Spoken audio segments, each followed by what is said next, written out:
لب ہے نبی نبی،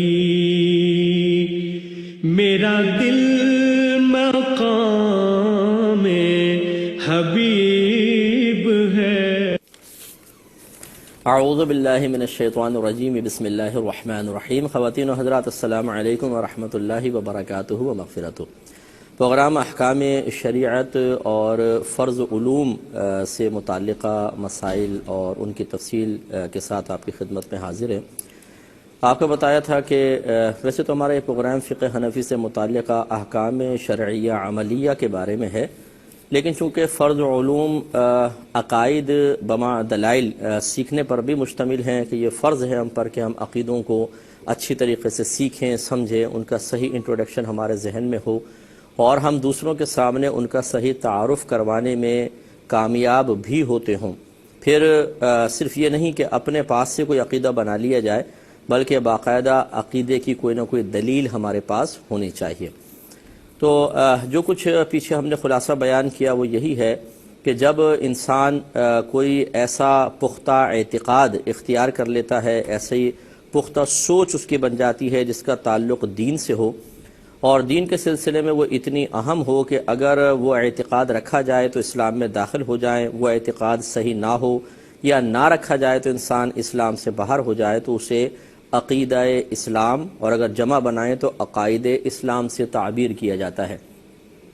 عقیدہ انسان کوئی اپنی عقل سے نہیں بنا سکتا، اپنے پاس سے کسی چیز کو یہ نہیں کہہ سکتا کہ میرا بس عقیدہ یہ ہے، بلکہ چار دلائل میں سے کسی ایک دلیل سے عقیدہ ضرور ثابت ہوتا ہو، یا تو قرآن سے یا حدیث سے، یا اکابرین نے اپنی عقل سلیم کے ذریعے کسی عقیدے کو ثابت کر کے عوام کو کہا ہو کہ آپ اس عقیدے کو اختیار کریں۔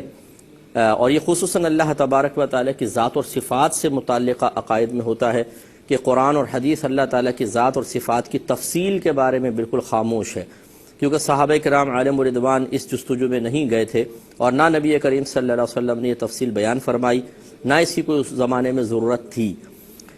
اور یہی ایک امتحان تھا بہت بڑا کہ جتنا سرکار نے بتایا اتنے کو قبول کر لیا جائے۔ لیکن جب یہ منطق و فلسفہ یونان سے عرب میں آیا اور اس کی عربک ٹرانسلیشن ہوئی، تو پھر اللہ تعالیٰ کی ذات و صفات پر لوگوں نے عقل کے بلبوتے پر اعتراضات قائم کیے، جن کے جواب دینے کے لیے اکابرین مجبوراً پھر اس طرف گئے کہ انہوں نے اللہ تعالیٰ کی ذات و صفات سے متعلق عقائد کو اپنی عقل سلیم سے ثابت کیا اور پھر لوگوں کے سامنے اس کو پیش کیا۔ تو ایک قرآن سے عقیدہ ثابت ہوگا، یا حدیث سے، یا عقل سلیم سے۔ تو عقل سلیم سے مراد اکابرین کی عقل سلیم، کیونکہ ان کے پاس وہ عقل تھی جو جہالت اور ہر قسم کے عیب سے پاک اور سلامت تھی، اسی کو عقل سلیم کہتے ہیں۔ ہماری عقلیں کم از کم جہالت سے خالی نہیں ہیں، اس سے سلامت نہیں ہیں، لہٰذا ایک عام آدمی کہے کہ میں اپنی عقل سے عقیدہ رکھتا ہوں تو اس کی عقل کا کوئی اعتبار نہیں ہے۔ اور چوتھا ہوتا ہے سواد اعظم، یعنی مسلمانوں کی ایک بہت بڑی جماعت کسی عقیدے پر قائم ہے، تو ہم اس عقیدے کو اختیار کر کے بطور دلیل یہ کہہ سکتے ہیں کہ چونکہ سواد اعظم اس پر ہے، ایک بڑی جماعت اس پر ہے، تو میں اس عقیدے کو اختیار کیے ہوئے ہوں، تو یہ ایک معقول دلیل ہے۔ اور ان چاروں پہ میں نے دلائل ذکر کیے تھے، قرآن، حدیث، عقل سلیم اور سواد اعظم، یہ آپ کو یاد ہوگا کہ میں بیان کر چکا ہوں۔ ایک بات یہ بھی بیان کی تھی کہ عقائد میں تقلید جائز نہیں ہے۔ تقلید کا مطلب کیا ہے کہ آپ کسی عقیدے کو کہیں کہ بس یہ چونکہ میرے بڑوں کا عقیدہ ہے اس لیے میں اس کو اختیار کر رہا ہوں۔ یہ ہو سکتا ہے کہ آپ کے بڑے بالکل صحیح عقیدے پر ہوں، لیکن یہ بھی ہو سکتا ہے کہ وہ صحیح عقیدے پر نہ ہوں۔ یہ بھی ہو سکتا ہے کہ صحیح عقیدے پر تھے لیکن درمیان میں کسی نے ایڈنگ کر دی، اس میں تھوڑی بہت اضافہ ہو جاتا ہے، تو اس لیے ضروری ہے کہ آپ صرف یہ نہ کہیں کہ اس عقیدے کو میں اس لیے اختیار کیے ہوں کہ میرے بڑوں کا یہ عقیدہ تھا۔ یہ تقلید مناسب نہیں ہے، بلکہ چاروں، میں نے جیسے آپ کو بتایا کہ چار دلائل میں سے کسی ایک دلیل سے آپ کا وہ عقیدہ ثابت ہونا چاہیے۔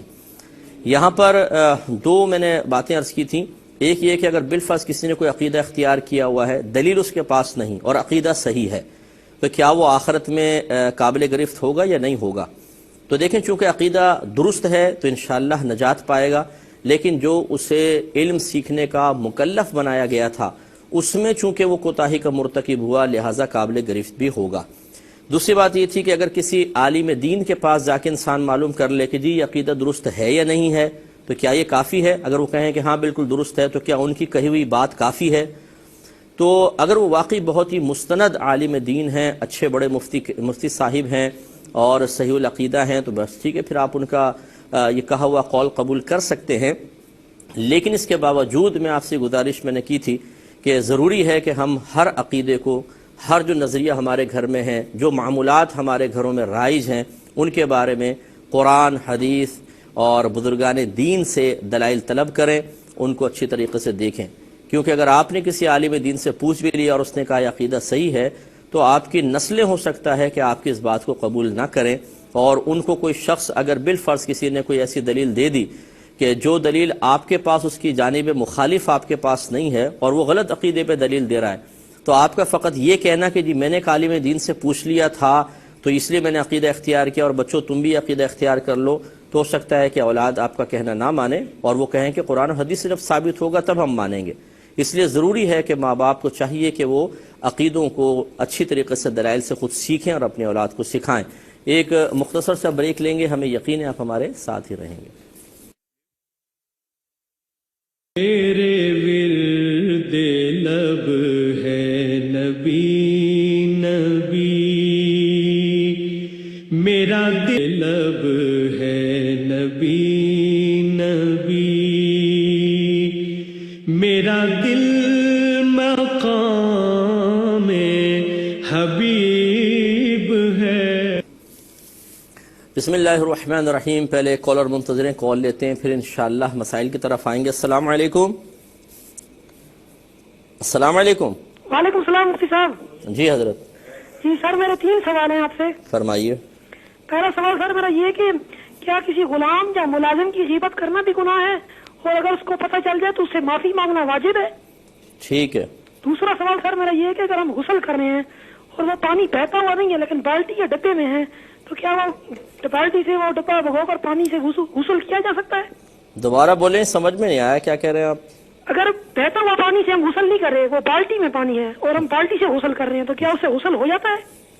نہیں تو اس میں آپ کو کیا ڈاؤٹ ہے، کیوں غسل نہیں ہوگا؟ آپ نے کہا تھا نا کہ وہ اگر ہاتھ ڈالے نا بالٹی میں تو وہ پانی نجس ہو جائے گا، تو کیا اس میں غسل ہو سکتا ہے؟ چلے میں بتاتا ہوں۔ تیسرا سوال سر میرا یہ کہ کچھ لوگ کہتے ہیں نا فلاں آیت کو اتنی مرتبہ پڑھ لو تو یہ مسئلہ تمہارا حل ہو جائے گا، تو کیا یہ بات درست ہے؟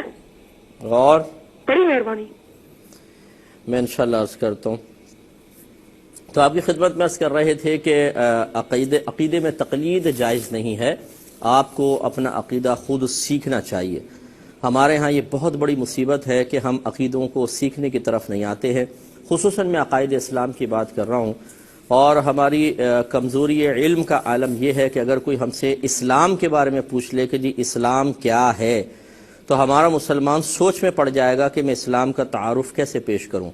اگر کوئی ہم سے پوچھ لے کہ اچھا تم اللہ تبارک و تعالیٰ کا ایسا تعارف پیش کرو جو کچھ لائنوں پر ہی مشتمل ہو اور پتہ چلے کہ اللہ تعالیٰ کون ہے، تو ہمارا مسلمان اس سوچ میں پڑ جائے گا کہ میں کس طریقے سے اپنے اس رب کا تعارف پیش کروں جس کا رزق روزانہ کھاتا ہوں، جس کو اپنا خالق و مالک مانتا ہوں۔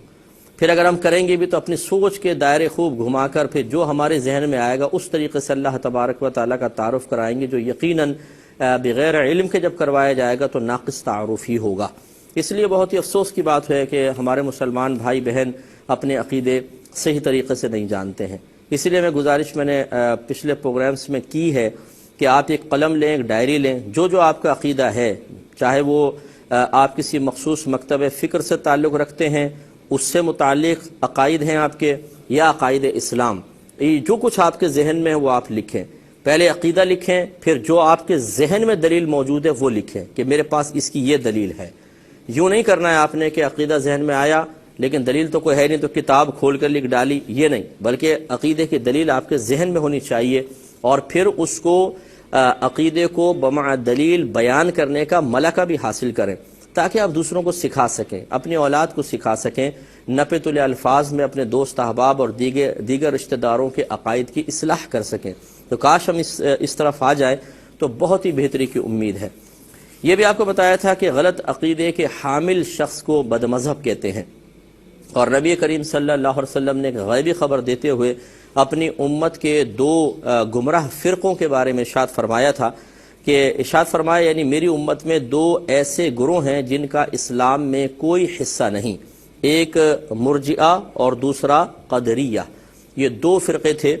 مرجئہ جو تھے یہ جبریہ بھی کہلاتے تھے، اور کہلاتے ہیں، اور ان کا عقیدہ یہ ہے کہ انسان مجبور محض ہے، جو ہوتا ہے بس اللہ تعالیٰ کرتا ہے، انسان کو کچھ بھی اختیار حاصل نہیں ہے۔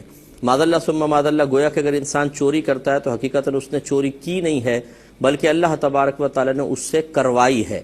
تو یہ ایک غلط عقیدہ تھا، اور غلط اس طرح کے عقائد کا حامل یہ ایک فرقہ آنے والا تھا، تو نبی کریم صلی اللہ علیہ وسلم نے اس کو اپنی امت کا مجوسی قرار دیا ہے، اور فرمایا ان کے اسلام میں کوئی حصہ نہیں۔ دوسرے قدریہ تھے، جن کا کہنا یہ تھا کہ انسان کی تقدیر وغیرہ کچھ بھی نہیں ہے، یعنی اللہ کا فیصلہ کچھ بھی نہیں ہے، بس انسان جو کچھ کرتا ہے۔ تو وہ چونکہ تقدیر کے منکر تھے، اس لیے نبی کریم صلی اللہ علیہ وسلم نے فرمایا کہ ان کا اسلام میں کوئی حصہ نہیں ہے۔ اور ان سے کس طرح کا رویہ رکھنا چاہیے وہ میں انشاءاللہ عرض کرتا ہوں، لیکن پہلے کال لے لیں۔ السلام علیکم۔ السلام علیکم۔ ہیلو، السلام علیکم۔ جی وعلیکم السلام۔ سر میں خالد بات کر رہا ہوں، گلستان جوہر کراچی سے۔ جی میں یہ کہہ رہا تھا کہ میں ابھی حج کر کے آیا ہوں اپنا نا 20 تاریخ کو، تو کیا کہتے ہیں میری رہائش جو ہے وہ گلستان جوہر میں، اور میں یہاں اکیلا رہتا ہوں۔ تو یہ بتائیے کہ میں اپنے آپ کو کیا کہتے ہیں اس حج کو کس طرح برقرار رکھوں کہ وہ جو ہے نا میں دوبارہ۔ ٹھیک ہے، میں بتا دیتا ہوں۔ ٹھیک ہے۔ ایک تو آپ کی خدمت میں گزارش کر رہے تھے کہ غلط عقیدے والا بد مذہب ہے، اور نبی کریم صلی اللہ علیہ وسلم نے ارشاد فرمایا کہ قدریہ اس امت کے مجوسی ہیں، اگر یہ بیمار ہو جائیں تو ان کے عیادت نہ کرو، اگر مر جائیں تو ان کے جنازے میں شرکت نہ کرو۔ اور ایک اور روایت میں ارشاد فرمایا کہ تقدیر کے انکار کرنے والے کے ساتھ نہ اٹھو بیٹھو، نہ ہی گفتگو میں ابتدا کرو، اور نہ ہی خندہ پیشانی سے کام لو۔ معلوم یہ ہوا کہ ایک مسلمان سے اخلاق کا طریقہ یہ ہے کہ سلام میں پہل کی جائے، مسکرا کر ملا جائے، بیمار ہو جائے تو عیادت کرے، اگر اس سے کوئی خود وہ فوت ہو جائے یا رشتہ دار فوت ہو جائے تو ان کے پاس جایا جائے، تعزیت کی جائے۔ یہ ہیں اخلاق۔ لیکن جب کوئی شخص اسلام کے بنیادی عقائد کا انکار کر دیتا ہے اور اسلام کے بنیادی عقائد سے منحرف ہو کر دوسرا راستہ اختیار کرتا ہے تو وہ اپنی عزت اور وقار کو خود گرا دیتا ہے۔ اب اس کے ساتھ ہمارے نبی کریم صلی اللہ علیہ وسلم جو اخلاق کو اعلیٰ درجے تک پہنچانے پر آئے تھے اور بلند درجات والے اخلاق آپ نے بذات خود اختیار بھی فرمائے تھے، وہ ہمیں یہ اخلاق سکھا رہے ہیں کہ ایسے لوگوں سے میل جول ہرگز نہ رکھا جائے، اس لیے اس بات کو سمجھنا ہوگا۔ تو انشاءاللہ اس کے بعد ایمان اور کفر پہ میں کلام اس کا آغاز کروں گا۔ یہ کچھ پچھلی تمہید تھی جو میں نے باندھ دی، کیونکہ کچھ بیچ میں گیپ ہوا، تو جو نئے دیکھنے والے ہیں وہ بھی تھوڑا سا خلاصہ سمجھ گئے ہوں گے۔ انشاءاللہ نیکسٹ جو ہمارا کل پروگرام آئے گا پھر میں باقاعدہ انشاءاللہ آگے ہم کنٹینیو رکھیں گے۔ ایک کالر ہمارے ساتھ مزید ہے۔ السلام علیکم۔ السلام علیکم۔ جی وعلیکم السلام۔ جی فرمائیے۔ مفتی صاحب، ایک تو میرا کوشچن یہ ہے کہ اپنے ٹیلی ویژن کی آواز بند کر دیجیے اور سب ریسیور پہ آپ آواز سنیے برائے مہربانی۔ جی ایک تو کوشچن یہ ہے جی کہ جو آپ نے بتایا تھا کہ بینکس میں board of directors Shariah board کے جو ممبر ہیں، بولتے جائیے، ان کے ساتھ اگر کوئی ایسے افراد ہیں جن کے ساتھ میں مطلب کہ فقی وائز نہیں لنک ہے میرا ان کے ساتھ، تو کیا میں ان کی رائے کو مان سکتا ہوں؟ اچھا ٹھیک ہے، میں بتاتا ہوں۔ دوسرا کوشچن میرا یہ ہے کہ اسٹاک ایکسچینج میں سر ٹریڈنگ کرنا کیسا ہے؟ ٹھیک ہے، اور میں انشاءاللہ عرض کرتا ہوں۔ تو آپ کی خدمت میں سوالات کی طرف آتے ہیں، اس کے جوابات پیش کرنے کی سعادت حاصل کرتے ہیں۔ یہ پچھلے کچھ پروگرام کے بھی کوشچن رہتے تھے۔ ایک بہن نے کوشچن کیا تھا کہ جب میں کوئی فیصلہ نہیں کر پاتی ہوں کہ مجھے یہ کام کرنا چاہیے نہیں کرنا چاہیے، تو میں ٹاس کرتی ہوں اور پھر دیکھتی ہوں کہ جس طرف مطلب ٹاس نکل آتا ہے وہ میں کام کر لیتی ہوں۔ تو کیا یہ فعال کا طریقہ ہے اور کیا اس کو فعال کہا جا سکتا ہے؟ اور انہوں نے کہا کہ میں اللہ میاں سے بس یہ تمنا کرتی ہوں، دعا کر لیتی ہوں کہ اللہ تعالیٰ مجھے صحیح تو راستہ دکھانا۔ تو کیا یہ صحیح ہے؟ تو بہن، یہ ٹاس وغیرہ کا طریقہ کوئی مذہبی ہمارا طریقہ نہیں ہے، یہ باہر کی قوموں کے طریقے ہیں جو ہم تک آ گیا ہے۔ نبی کریم صلی اللہ علیہ وسلم سے قرآن اندازی کرنا ضرور ثابت ہے، اور خاص طور پہ جب آپ سفر پہ جاتی تھے تو اپنے ازواج کے درمیان قرعہ اندازی کرتے تھے، جن کا نام نکل آتا تھا آپ ان کو ساتھ لے جاتے تھے. لیکن یہ کہیں ثابت نہیں ہے کہ آپ نے کوئی فیصلہ کرنے کے لیے ٹاس کی ہو، باقاعدہ کسی پتھر کی دو جانب لے کر اس طرح اچھال کر دیکھا ہو، بالکل نہیں. اور نہ یہ کوئی شرعی طریقہ ہے، اور نہ اس طریقے سے خالی آپ کے دل میں یہ ارادہ پیدا ہو جائے کہ جی اللہ تعالیٰ مجھے صحیح راستہ دکھا دے تو ٹاس کے ذریعے صحیح راستہ دکھا دیا جائے گا. یہ کوئی غرض ہے کہ اسلامی طریقہ نہیں ہے.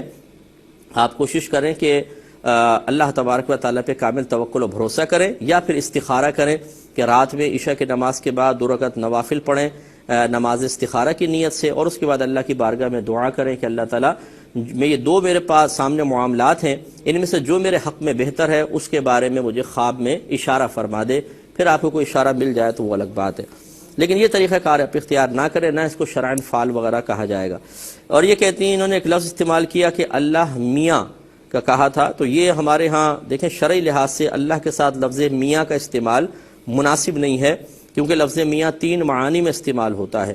ایک شوہر کے لیے، ایک ہمارے ہاں جسے کہتے ہیں میاں ادھر آ جاؤ ادب کے لیے بھی ہوتا ہے، اور ایک ہوتا ہے کہ زنا کی سیٹنگ کروانے والے شخص کو بھی میاں کہا جاتا تھا. یہ ہندوستان میں خاص طور پہ لفظ یوز ہوتا تھا. تو لہٰذا جب ایک لفظ کے کئی کچھ ایک آدھ اچھا معنی بھی ہو لیکن خراب معانی بھی نکل رہے ہوں تو بہتر ہے کہ اللہ تبارک و تعالیٰ کے ساتھ اس کو استعمال نہ کیا جائے. ویسے بھی میاں کا کوئی ویسا اللہ کی شان کے لائق کوئی معنی نہیں ہے، اللہ تعالیٰ کہیں، اللہ عز و جل کہیں، یہی بہتر ہے. بہن نے کویسچن مزید کیا تھا کہ آئی بروز بنانے کا کیا شرعی حکم ہے. دیکھیں نبی کریم صلی اللہ علیہ وسلم نے بال نوچنے والی عورتوں پر لعنت فرمائی، اور اکابرین نے اس کو آئی بروز پر ہی محمول کیا ہے. تو لہٰذا اگر کوئی بہن پہلے سے خوبصورت ہیں یا قبول صورت ہیں، مزید خوبصورت بننے کے لیے بھوموں کے بال نوچے تو اس وعید کے تحت آئیں گی، اور یہ گناہ ہے. چاہے شوہر کہہ رہا ہو، شوہر کی بات نہ مانی جائے.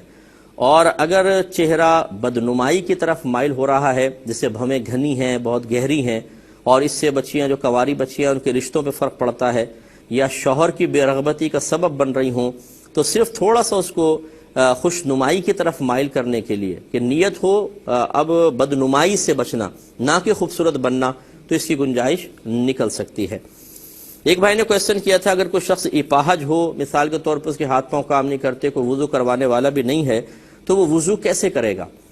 دیکھیں مسئلہ یہ ہے کہ اگر واقعی اس کے ہاتھ یا پیر، ہاتھ بالکل کام نہیں کرتے، پیر چلے نہ کرے تو پھر بھی ہاتھ تو کریں تو تیمم وغیرہ ہو سکتا ہے، لیکن ہاتھ بالکل بھی کام نہیں کر رہے ہیں اور کوئی وضو کروانے والا بھی نہیں ہے، تو اسے چاہیے کہ نماز کے اوقات میں بلا وضو ہی نماز ادا کر لے. پھر کبھی جب موقع ملے تو وضو کر کے اس نماز کو دہرا لے، لیکن نماز چھوڑے نہیں، بلا وضو ہی نماز پڑھ لے. انشاءاللہ عز و جل وہ نماز قضا کرنے کے کسی گناہ وغیرہ میں مبتلا نہیں ہوگا، کیونکہ اس کے ساتھ ایک معقول عذر موجود ہے. پھر جب بعد میں وضو کر لے تو اس نماز کا اعادہ کر لے. ایک مزید کالر ہمارے ساتھ ہیں. السلام علیکم. السلام علیکم. جی وعلیکم السلام. مفتی صاحب میں لاہور سے بات کر رہی ہوں. جی فرمائیے.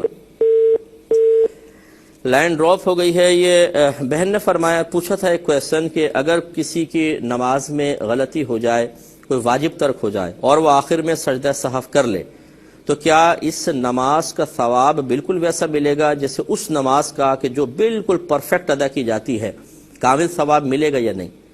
دیکھیں اب ہم کوئی حکم تو نہیں لگا سکتے، اور نہ اس میں حدیث میں کوئی ایسی چیز میرے سامنے آئی ہے کہ میں کہوں کہ وہ جو پہلے نماز پڑھی تھی اس کا کامل ثواب ملے گا، اور اس میں چونکہ سجدہ سہو ہو گیا تو تھوڑا ثواب میں کمی ہوگی. ایسا میری نگاہ سے کوئی حدیث نہیں گزری جس میں تفریق بیان کی گئی ہو. لیکن اتنا ضرور ہے کہ جو استغراق کے عالم میں بالکل اپنے ذہن کو حاضر رکھ کر، طبیعت کو حاضر رکھ کر خوشی و خضوع کے ساتھ نماز ادا کی جائے، اس کا ثواب زیادہ ہوتا ہے. اور ترک واجب ہو جانے کے بہت سارے اسباب، اکثر ایسی ہوتا ہے کہ انسان بھولے سے واجب کو ترک کر دیتا ہے، اور جو شخص کسی دنیاوی خیالات میں مشغول ہو کر پھر بھول جائے، آخر میں سجدہ سہو کرے، تو جتنا دنیا کی طرف مشغولیت ہوئی اتنا ثواب کم ہوگا. ہاں بعض لوگ ایسے ہوتے ہیں جو بوڑھے ہوتے ہیں یا ان کو بھول کا مرض ہوتا ہے، یہ بیچارے بعض اوقات بھول جاتے ہیں، پھر بعد میں یاد آیا اور انہوں نے پھر آخر میں سجدہ سہو کیا، تو ان کے بارے میں ہم یہ گمان کر سکتے ہیں کہ اللہ تبارک و تعالیٰ کی رحمت سے امید ہے کہ دنیا کے استغراق نے، دنیا کی طرف مشغولیت نے چونکہ ان کو ترک واجب کی طرف لے کر نہیں گئی ہیں، تو لہٰذا ان کی نماز کا کامل ثواب ہو جائے گا. ایک مزید کالر ہمارے ساتھ ہیں. السلام علیکم. وعلیکم السلام. جی بھائی جان. وعلیکم السلام. جی جی فرمائیے. مفتی صاحب یہ مزارات اولیاء پر جا کر ان کے مزارات کو بوسہ دینا کیسا ہے اور وہاں منت مانگ کر ادھر داغا باندھتے ہیں وہ کیسا ہے؟ شریعت میں اس کا کوئی حکم ہے یا نہیں؟ جی اور جی میں انشاءاللہ عرض کرتا ہوں.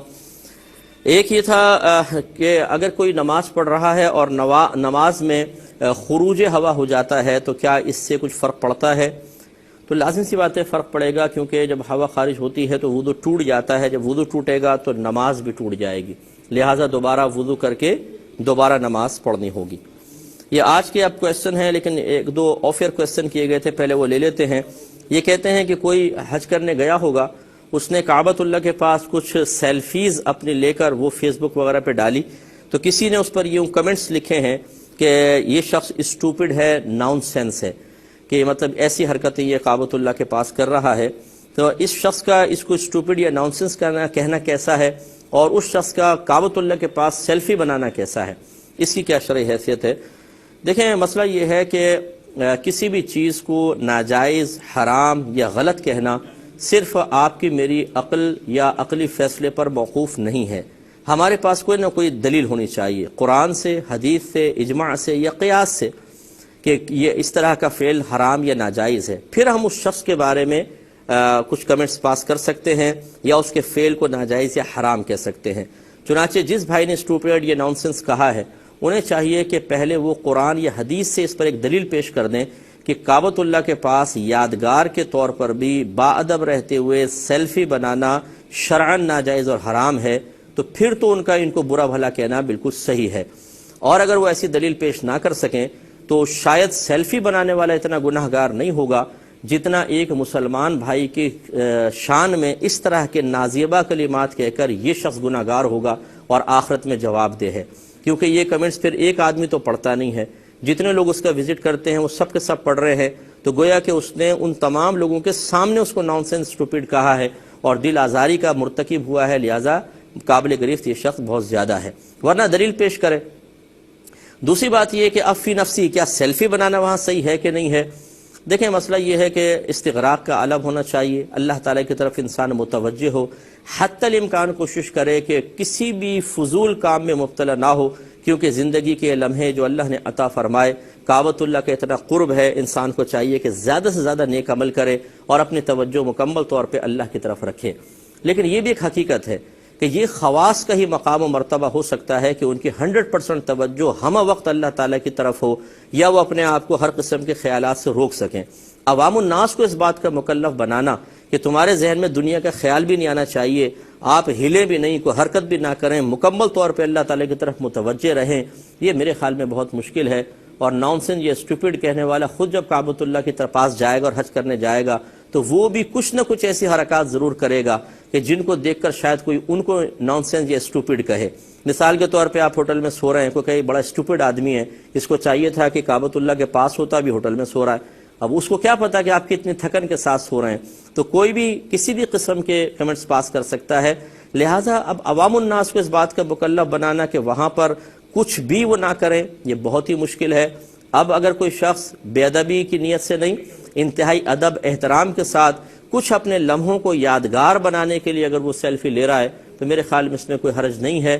اس کی نیت کا اعتبار ہوگا اور اس کے انداز کا اعتبار ہوگا، وہ صحیح ہیں تو یہ عمل بھی صحیح ہے.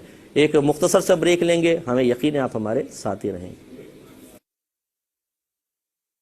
میرے ورد لب ہے نبی نبی، میرا دل ہے نبی نبی، میرا دل مقام حبیب ہے. بسم اللہ الرحمن الرحیم. ایک کویشچن آفر یہ آیا تھا، یہ پوچھا کہ کوئی قربانی کے لیے گائے لایا اور 2 گھنٹے پہلے گائے کا انتقال ہو گیا، تو پھر وہ گائے خریدنے کے لیے گئے کہ چلیں دوسری گائے لے آتے ہیں، لیکن گائے نہ مل سکی، تو قربانی کا کیا شرعی حکم ہوگا؟ دیکھیں سب سے پہلے تو دیکھیں کہ وہ لوگ اگر غنی تھے تو پھر تو شرعی حکم یہ تھا، غنی کے مطلب مالک نصاب تھے، تو یہی حکم ہوگا کہ گائے اگر مر گئی تھی تو دوسری گائے تلاش کرنی چاہیے تھی، اور وہ انہوں نے کی۔ اب اگر نہ مل سکی تو یاد رکھیں کہ قربانی ضائع ہو گئی، یعنی قربانی نہ ہو سکی۔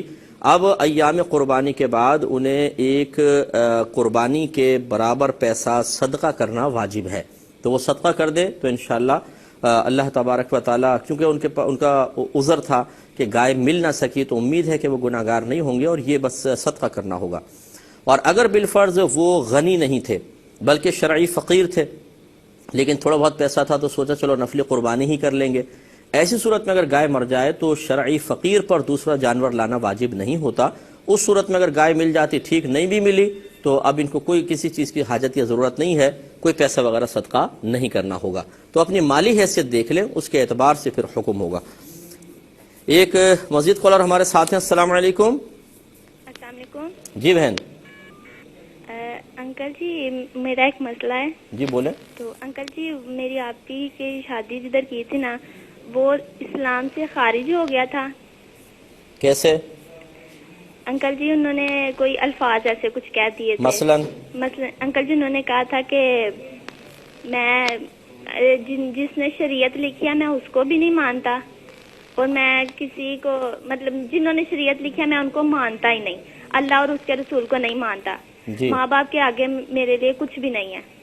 ٹھیک ہے۔ تو یہ تو میرے تایا ابو وغیرہ نے نا میری آپی کو بھیج دیا تھا اسی آدمی کے ساتھ، ٹھیک ہے جی۔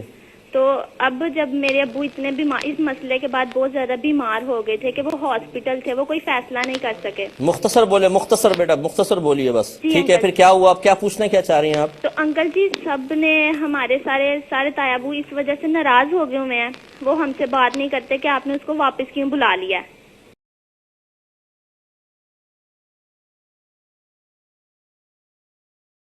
کیا پوچھنا کیا چاہ رہی ہیں آپ؟ تو انکل جی سب نے ہمارے سارے تایا ابو اس وجہ سے ناراض ہو گئے ہوئے ہیں، وہ ہم سے بات نہیں کرتے کہ آپ نے اس کو واپس کیوں بلا لیا ہے۔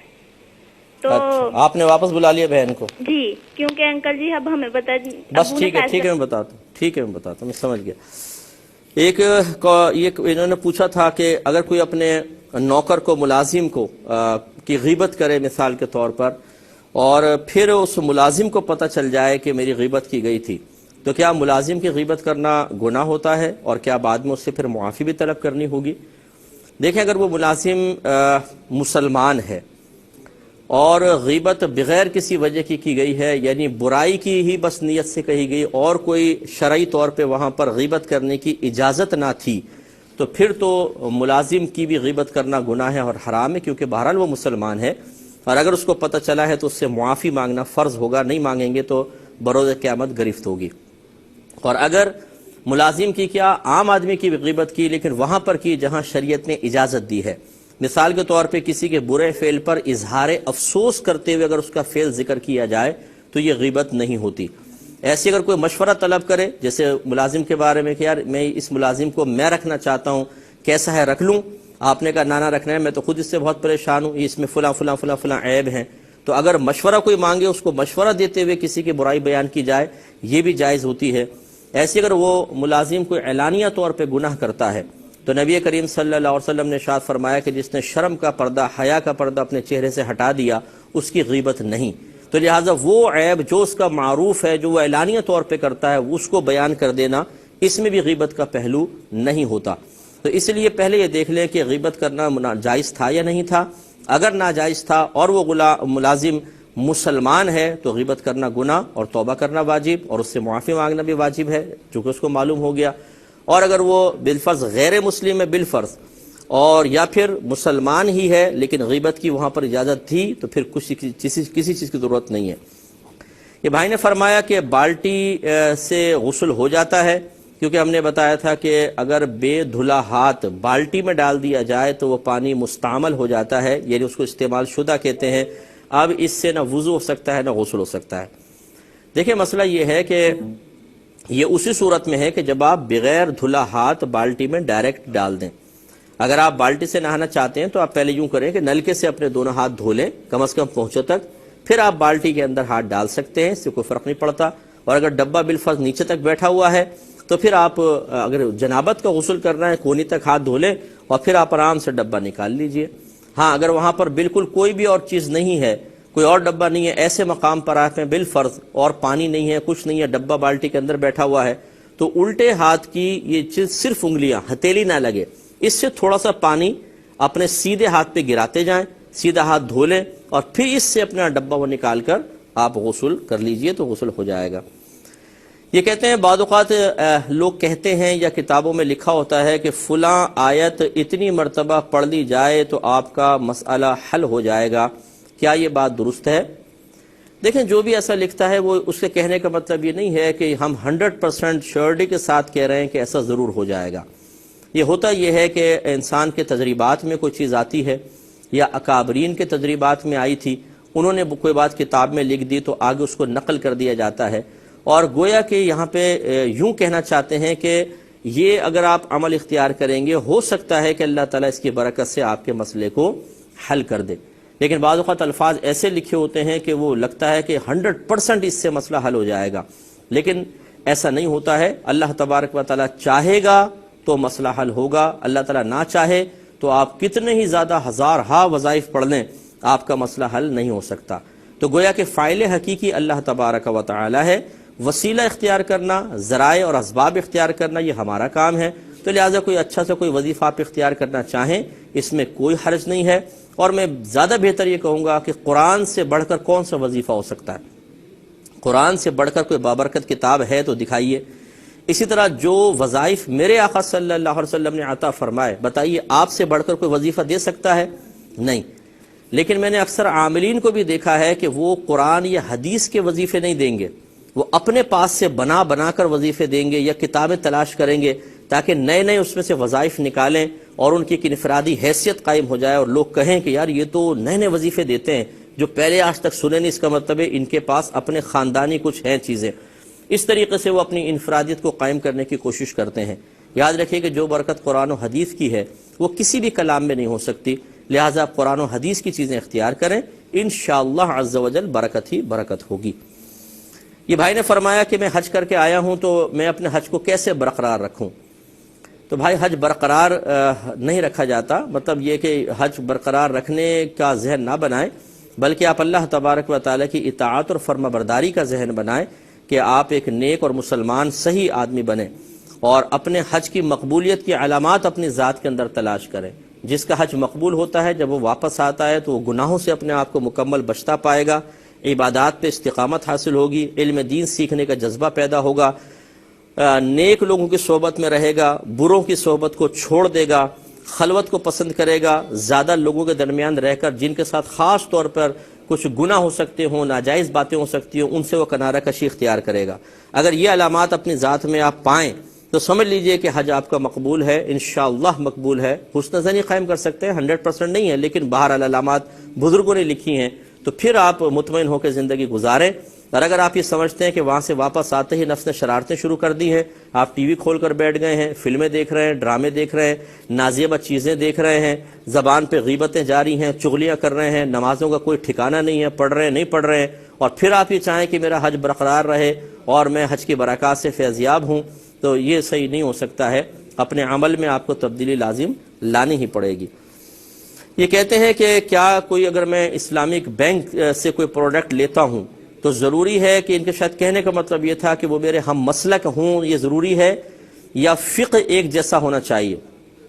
دیکھیں فقہی مسائل میں مسالک نہیں ہوتے ہیں، یہ جو مختلف مکاتب فکر ہوتے ہیں یہ عقائد کے اعتبار سے ہوتے ہیں، لہٰذا اگر فقہ کے اعتبار سے کوئی بھی شخص ایسا ہے کہ جو فقہ حنفی کے مطابق آپ کو کوئی گائیڈ لائن دے رہا ہو تو پھر اس کا کوئی مطلب عقیدے سے کوئی تعلق نہیں ہے، وہ تو فقہ حنفی کا مسئلہ ہے جو آپ کو بتایا جا رہا ہے، تو آپ اس سے بالکل وہ حاصل کر سکتے ہیں۔ یہ کہتے ہیں کہ اسٹاک مارکیٹ میں ٹریڈنگ وغیرہ کرنا کیسا ہے، اس کی کیا شرعی حیثیت ہے؟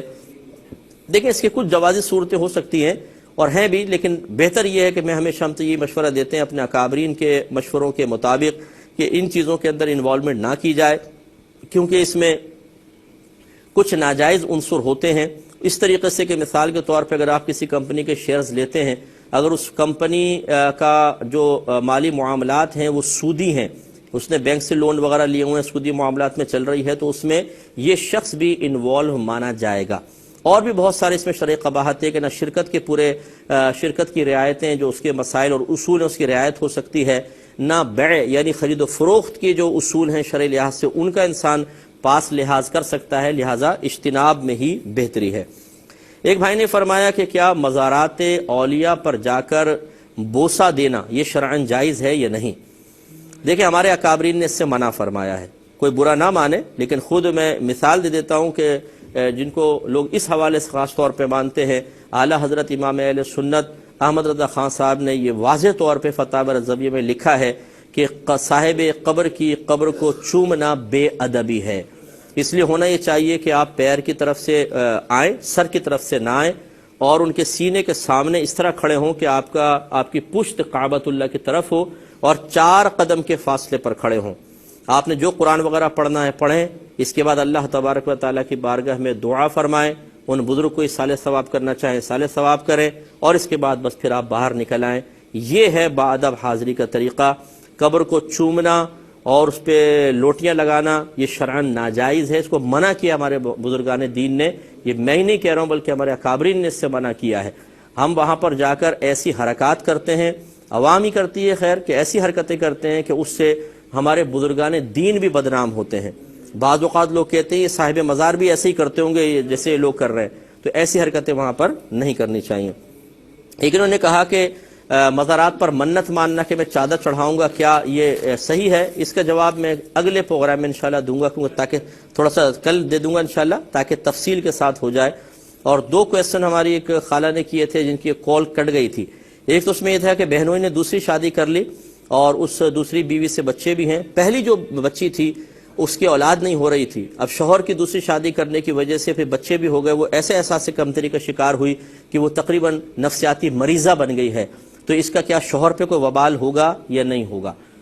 دیکھیں شریعت نے شوہر کو دوسری شادی کی اجازت دی ہے، اگر اس نے ایک مناسب طریقہ اختیار کیا تھا، پہلی والی بیوی کو تکلیف دینے کا قصد ارادہ نہیں تھا، وہ خود اپنی طبیعت کی کمزوری کی وجہ سے اس مرض میں مبتلا ہوئی ہے، تو شوہر کا کوئی قصور نہیں ہے۔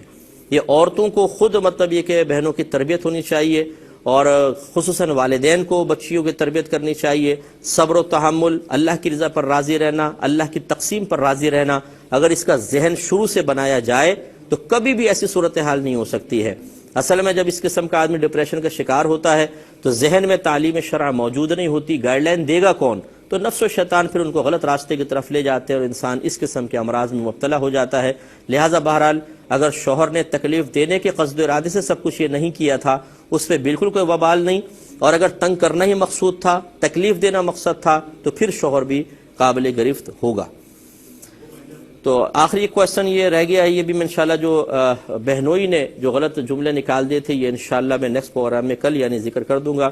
ای میل ایڈریس چل رہا ہوگا، جو بھائی بہن ہمیں میل کرنا چاہیں میل کر سکتے ہیں۔ ہم اپنے میزبان کو، ہماری کیو ٹی وی کی پوری ٹیم کو اجازت مرحمت فرمائیں، آپ ہمارے لیے دعا کیجئے، ہم آپ کے لیے دعا گو ہیں کہ اللہ تبارک و تعالی ہم سب کو اپنے عقائد کو اچھی طریقے سے سمجھنے اور سمجھانے کی صلاحیت بیدار کرنے کی توفیق عطا فرمائے، اور تمام عقائد و دلائل سیکھنے کی توفیق عطا فرمائے۔ آمین۔ وآخر دعوانا ان الحمدللہ رب العالمین۔